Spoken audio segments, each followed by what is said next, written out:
think about having a job where you still need to show up, but you didn't get paid. And so you need to pay rent. Your kids' soccer, school needs to get paid for, and you still need to show up, but you didn't get paid, because that's what it's like. And that's a hard pill to digest for most. And that's what I think very few people are ready for.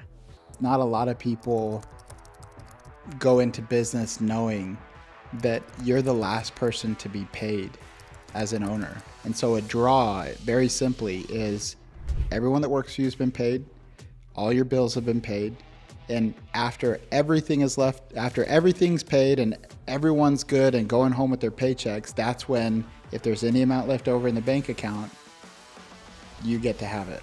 Or you can put it in the business again. But so very simply, the boss gets paid last. Welcome to the Premium Mindset, the weekly podcast where homegrown entrepreneurs and business owners, Evan Ritchie and Cameron Bodden, share the good, the bad, and the ugly of modern entrepreneurship and reveal what really happens behind the scenes of their personal and professional lives. As owners of two of America's fastest growing and most disruptive companies, Coconut Cleaning and Green Mango Pest Control, stay tuned for real stories, struggles, insight, and advice from real entrepreneurs in real time. You said something to me the other day that really hit me at my core.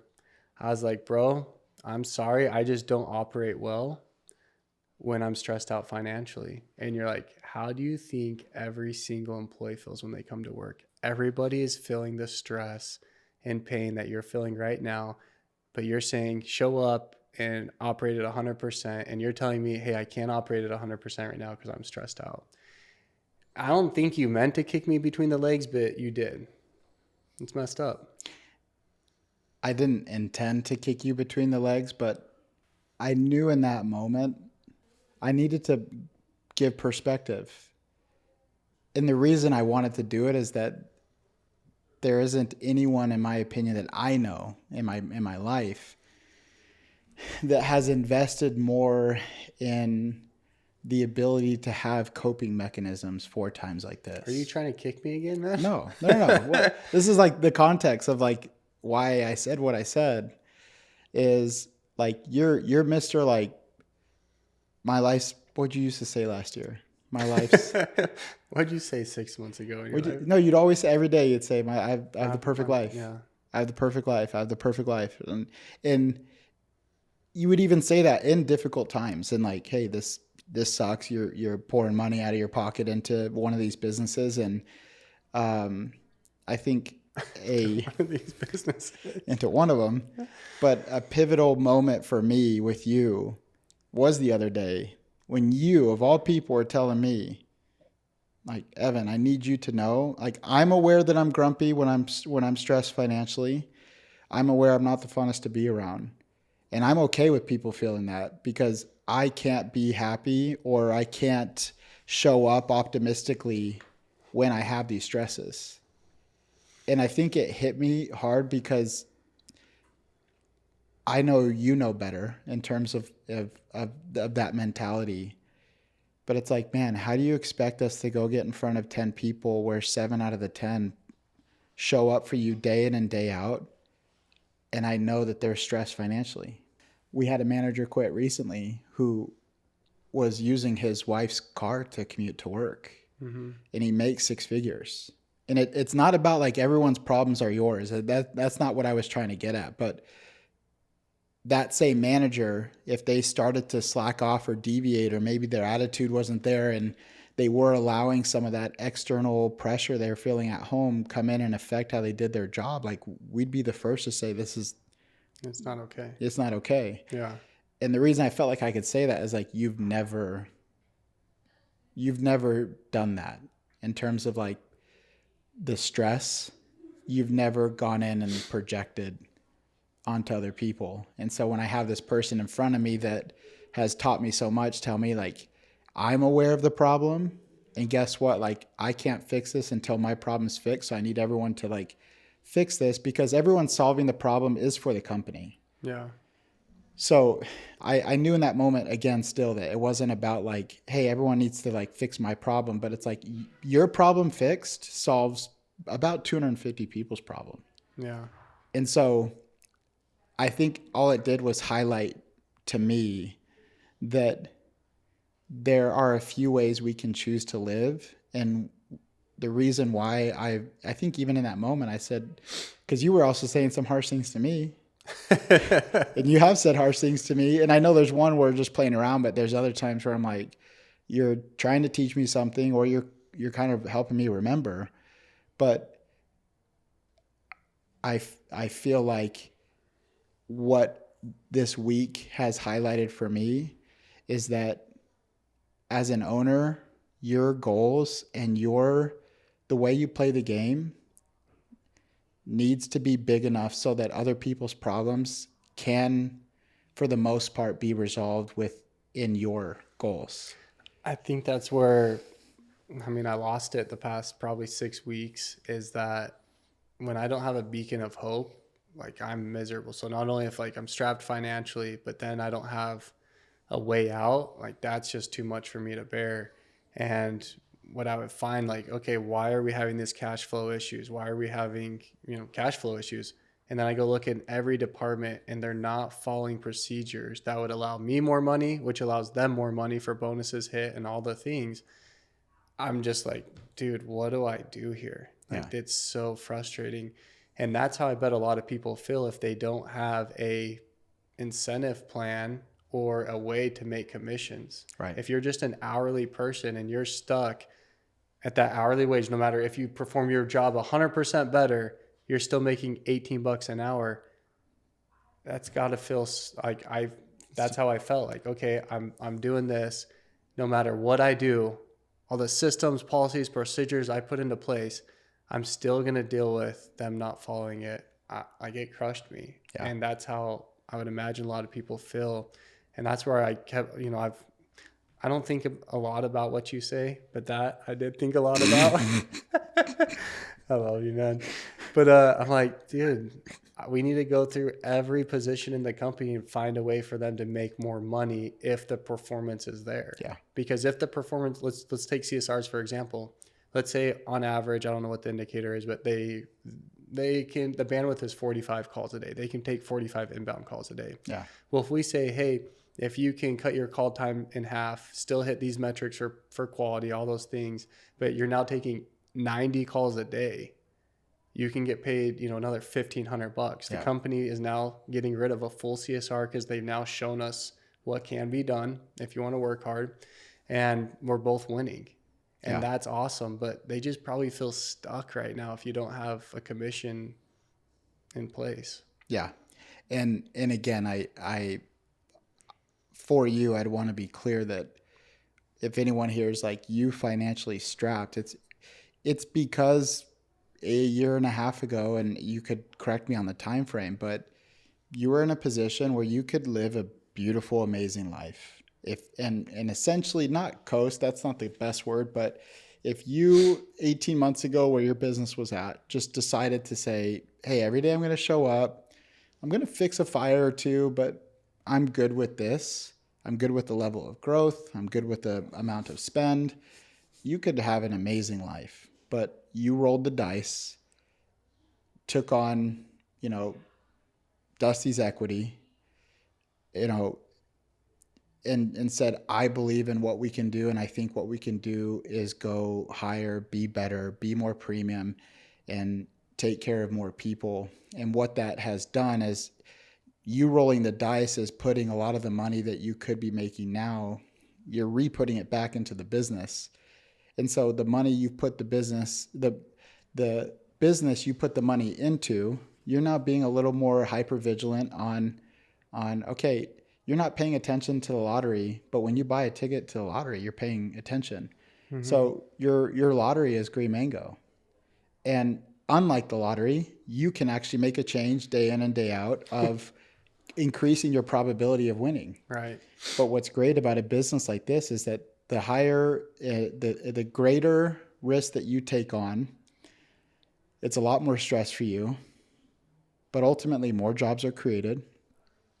greater pay is accomplished for people that can now say, man, instead of it being this level of a company, he wants to go here and it's going to open up this many management positions. So you choosing to take on more has put you at greater risk personally because you've rolled the dice on what this business is and where it could go. And so as you start to, put your money into this, infrastructure of Green Mango, you're now taking a look at the integrity, right? If people were to go buy a car and start saying, hey, I want to check under the hood first, but people don't do that. Right. But all of a sudden they drive off the lot and they start having a few problems. Everyone's starting to say, who's going to pay me? Who's going to take care of this? And you haven't done anything wrong.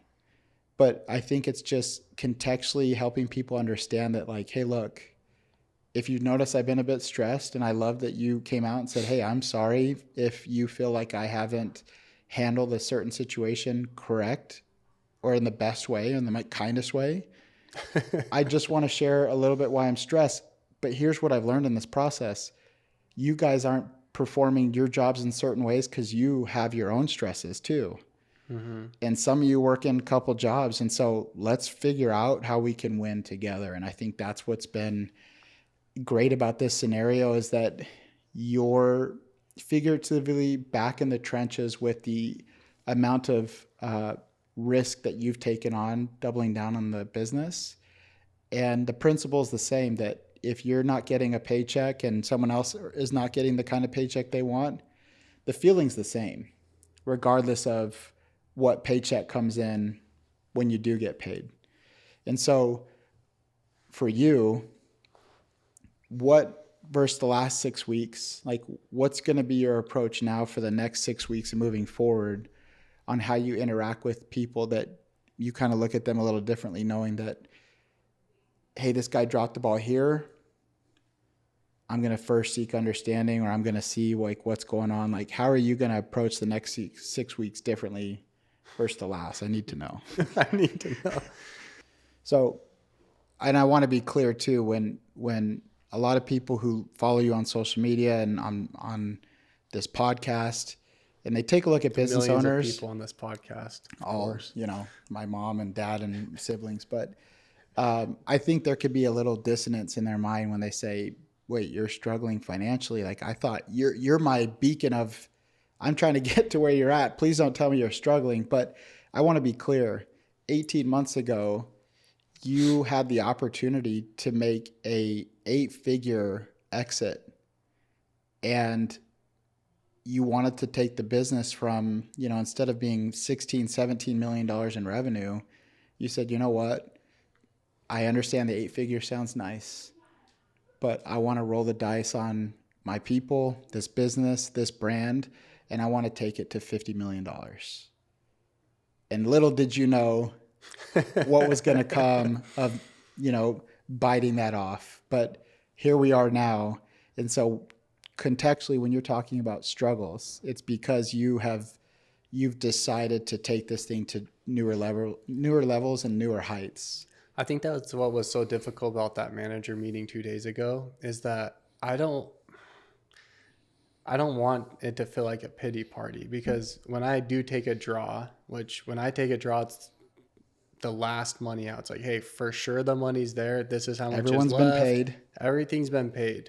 Okay, here's what's left. Go ahead and take it. When I take it, I take a lot of money, and I wanted people to know that, because I didn't want them to be like, hey, poor me. That's not what it was about.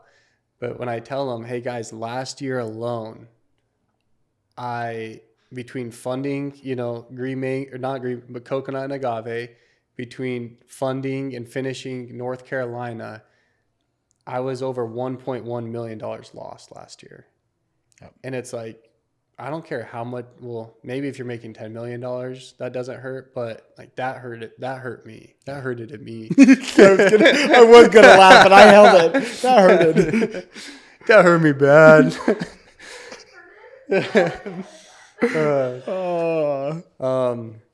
$1.1 million, like that hurt. Yeah.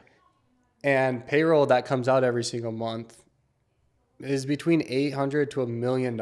Yeah. And not only if we're not there because of rain, because of holidays, because of technicians calling out, like whatever the thousands of different things that can go wrong in a business. And it seems like the past 2 months, like they went wrong. Yeah. It happens.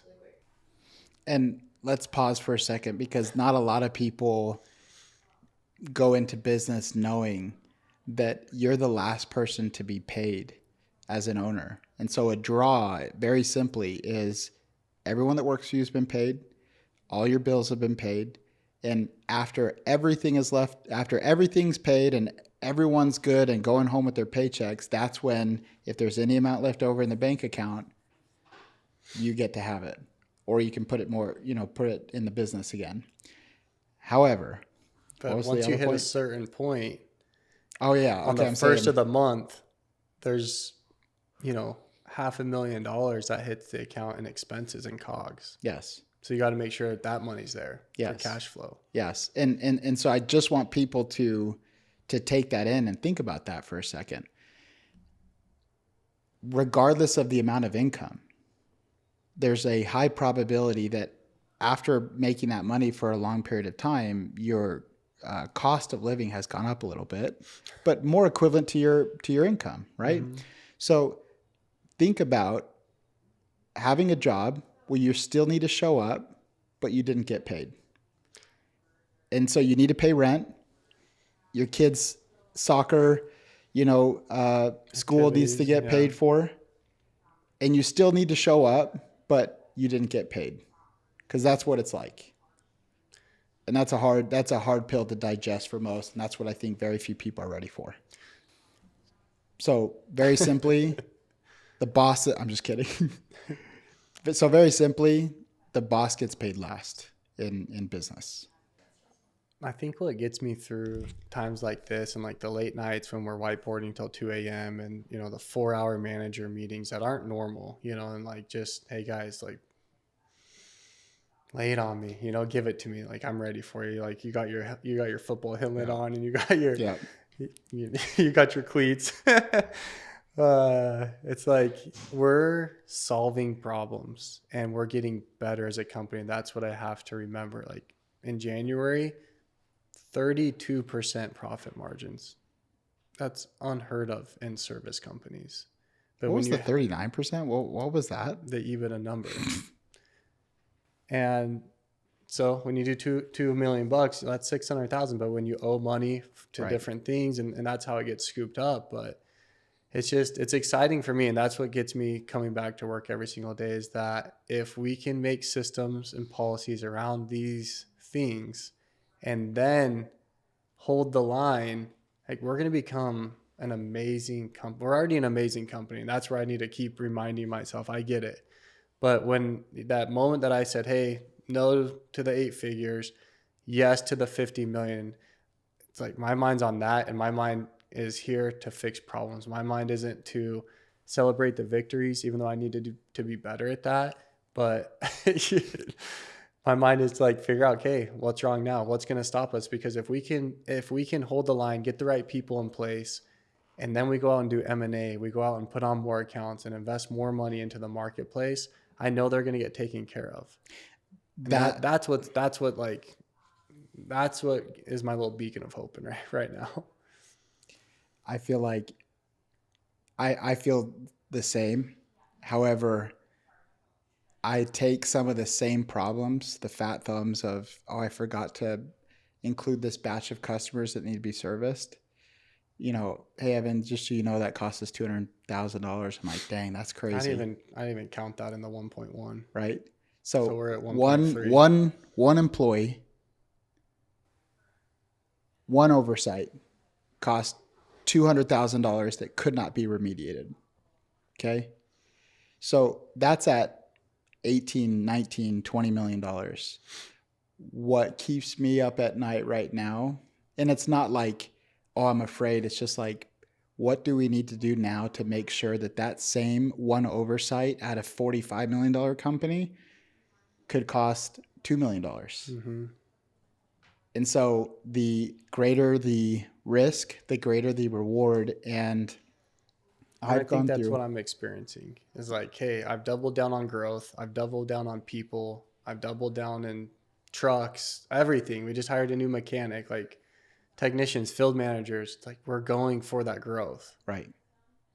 It's just a huge risk. Right. Because we talked about earlier where if someone audits inside sales, takes 10 calls, right? And 2 of the 10 are not up to standard and policy. That same principle could be said where, man, every 60 vehicles, we have 1 or 2 really bad accidents. Yeah. So if being $50 million company makes us have a 200, vehicle fleet, 250 vehicle fleet, I'm almost like, how could I prevent in the future the potential 4 to 6 accidents that would come from having a fleet that size? Right. And that's what's been the name of the game for me is what have been the problems we've been exposing? What is the future risk of committing those same problems again? And how can we get everyone collectively bought in to risk mitigate, but also have a good time doing it? Because, man, that's what's most important, Evan. Like, you need to just have a good time. Cam, I want to be clear. Like, relax, bro.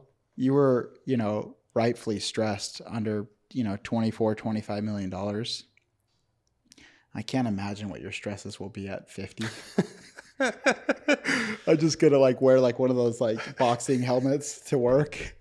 You're just gonna come in and just deck me in the face and be like, okay, got that over with. Well, do you believe in this, holding the line? If people can't, then obviously give them a chance. Yeah. But it's to our managers, I don't want to say 3 strikes because everyone's a little bit different, but they're not going to get the same grace that we've had. Do you think that we can do that? You know the people the best. You've worked with these managers closer than anyone the past year. Do you feel like we can get people to that stage, have the auditors audit every single system and policy, report back to you, have a graph of, hey, this guy's been an offender 3 times. What are you doing with him? And I'm looking at you saying, you want to keep dealing with these problems, or you want to get a new guy up? And of course you'll deal with those problems too, but maybe he'll learn a little faster. Is this obtainable? Yes. However, I view business like sports.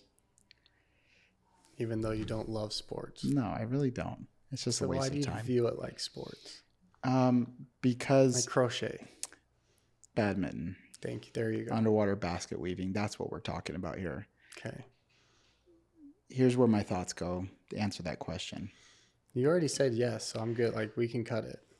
Let's equivalate you to own it. You're Mark Cuban and you own the Dallas Cardinals, okay? Just kidding. Just kidding. Dallas Mavericks. Are you kidding? I knew that, okay? And you're saying, hey, I'm the coach. You're saying, can you get to the championship with these 5?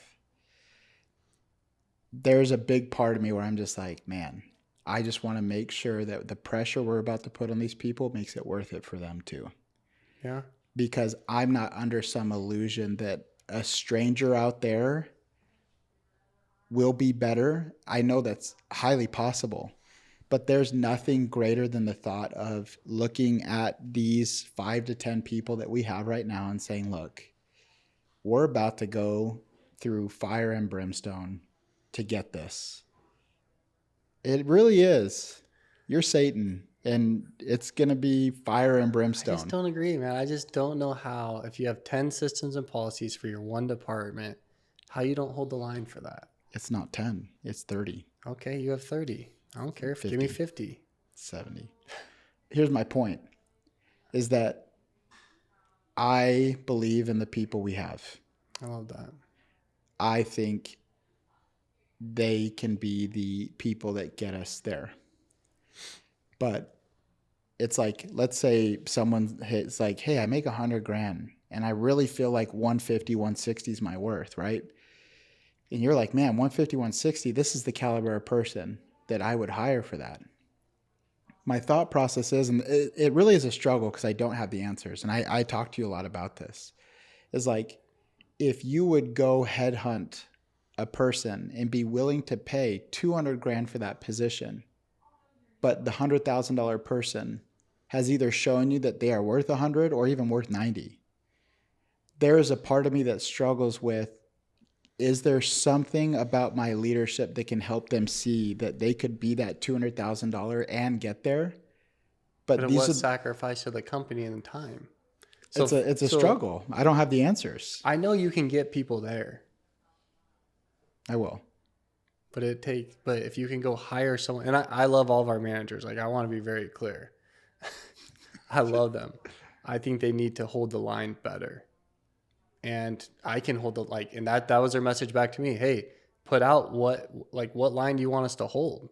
I need to be more clear on that. So that's why I'm not telling you to fire anybody, but I'm just saying, once it's 100% established, the line is there, help me hold it. My manual, like, that was my thing to you. I hope that they're holding this line.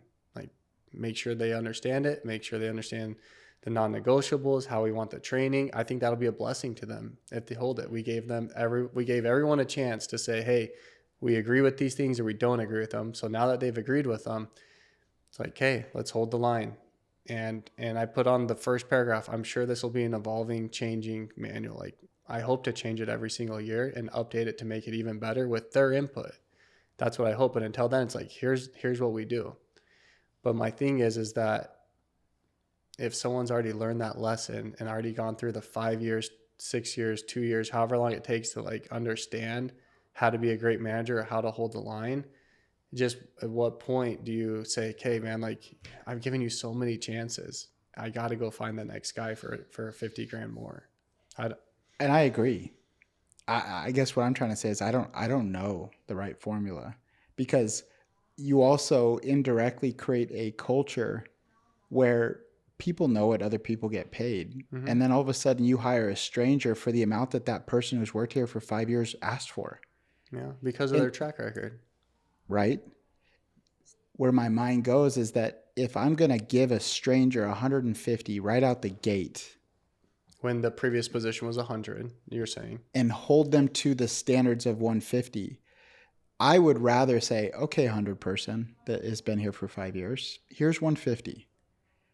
But before you sign accepting this is what it's going to be like. These are the standards. Love that. I really would. And I believe that. I don't have the answer. I'm just saying that, like, I believe everyone that we have can get there. And I think the line that you're about to show will be the missing link of, like, okay, Cam, like, 50 million requires this, and this of me. And hey, guys, before you sign for that amount that you feel is merited to get these results, I just want to be clear. Yeah, that's why I feel like we're 90% there. Like, we live by the rule of 7. Yeah. No man, like, if anything, we're never going to go above that 7. So the pressure that they feel right now, I don't see it increasing, because it's not like we're going to say, hey, now you have to manage 14 people, manager. Yeah. I just feel like manage the managers, not the team leads. I feel like, I forget the scripture, but it's about it's what I told you about not necessarily the beggar, but the debtor, right? Mm-hmm. There's a certain man that said, hey, I cannot pay this. Please forgive me. And the guy that he owed the money to said, you're totally forgiven. Jesus. I understand. It's a parable, so it's not necessarily. But he says, you're totally forgiven. But then that guy went to somebody who owed him, and the guy says, hey, I can't pay you. Please forgive me. And that guy had him thrown in prison. Right. And so I think someone that you bring in and hold to the standard of 150 will very soon expect 200 and 250, where the person you say you're at 100, you're going to get to 150, and this is the line I'm going to hold you to. I think to whom much is given, much is grateful for. To whom much is given, there's a lot of gratitude. But there's a law required, I believe, is exactly how it goes. Exactly. But I think that person that goes from 100 to 150 at the standard will have a immense amount of gratitude for it. I agree with you 100%. Why are you shaking your head no? Well, because it's like, I feel like you think I disagree with you. I want that. But if it takes them, let's say 3 years, and we have a 5-year goal to get to 50, what are we doing for 3 years? I'm just saying, I don't know how to hire the 150 or the 200 if you haven't seen it before, right? Because that one guy that came and sat in your office, I'm like, dude, 9 million to 50 million it's like, That's not me. Yeah. And he's saying, I want this and this is my time, and it's a big amount. Right. It's like, I don't know how to go and vet someone for the amount that's being asked for. I'll teach you. Thanks. Appreciate that. It's going to be great, man. No. If you're not How would you stressed like out of us your to mind, end you're this? not doing business right. If there are not nights where you don't wake up stressed out of your mind, wondering how you're going to pay the bills, wondering if you made the right decision, doubling down on doing this and not keeping a job or not doing something easier, you're not. Liz wakes up at 5 a.m. and she's like, sorry. I'm like, you don't understand. Like, once my mind's up, it doesn't go back. Yeah. I'm up. So if you're getting up at 5, so am I. I can't wait. I just got to walk around and if you're not stressed out of your mind sometimes wondering what you're doing, I don't know if you're doing it right. Doing it right. Just kidding. If you're not looking for some words to say, if you're not completely miserable, then you're not a true entrepreneur. If you're not stressed out of your mind, you're not doing business right.